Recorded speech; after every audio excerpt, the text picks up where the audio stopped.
Hello and welcome to today's reflection. Today we're going to look at a short passage in 1 Samuel chapter 13. It's our lectionary reading for this morning. We're following the story of Saul, who is anointed as king. The prophet Samuel anoints him. He comes across Saul, first of all, when Saul is out looking for his father's donkeys who have wandered off.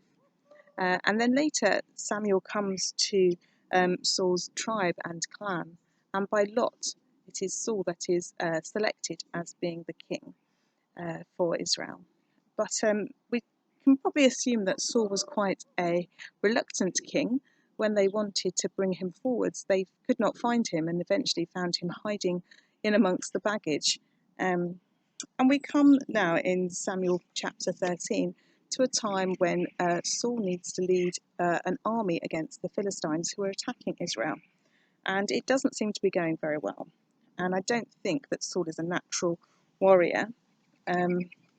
He seems to be quite timid and shy, but he also is unable to follow instructions. He is quite headstrong and wants to take things into his own hands. So we start partway through verse 7 in 1 Samuel chapter 13. It says, Saul was still at Gilgal, and the people followed him, trembling. He waited for 7 days, the time appointed by Samuel, but Samuel did not come to Gilgal, and the people began to slip away from Saul. So Saul said, Bring the burnt offering here to me, and the offering of well-being. And he offered the burnt offering. As soon as he had finished offering the burnt offering, Samuel arrived, and Saul went out to meet him and salute him. And Samuel said, What have you done? Saul replied, When I saw that the people were slipping away from me, and that you did not come within the days appointed, and that the Philistines were mustering at Michmash, I said, Now the Philistines will come down upon me at Gilgal, and I have not entreated the favour of the Lord.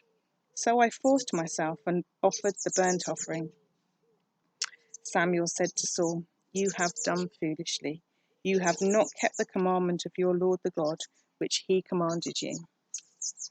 So the issue was that predominantly Saul took on the role that the priest should have had. It wasn't Saul's job, it wasn't in his role or his remit to make offerings to God. That was very much in Old Testament times, it was the priest's role. But Saul was quite headstrong. He thought he knew better. He thought he could solve the situation in his own strength. He thought that he could see the big picture and knew what was happening. And he did not trust God, and he did not follow the guidelines set. And he thought that by doing it himself, everything would be okay. But in fact, what he did was bring issues upon himself as a result of his forwardness and his thinking he knew best. And I wonder perhaps sometimes we can be a little bit like that. We think we know best. We know half a story. We think we're able to do things better than other people. We think that we have ways in which we can do something and it will make it all okay. And we don't trust God, and we don't wait for his time or follow his guidelines.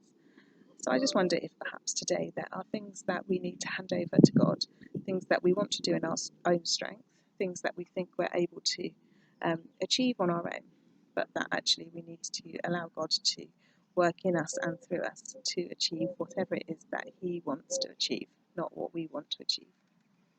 So just take time before God today and just hold those things before him. Amen.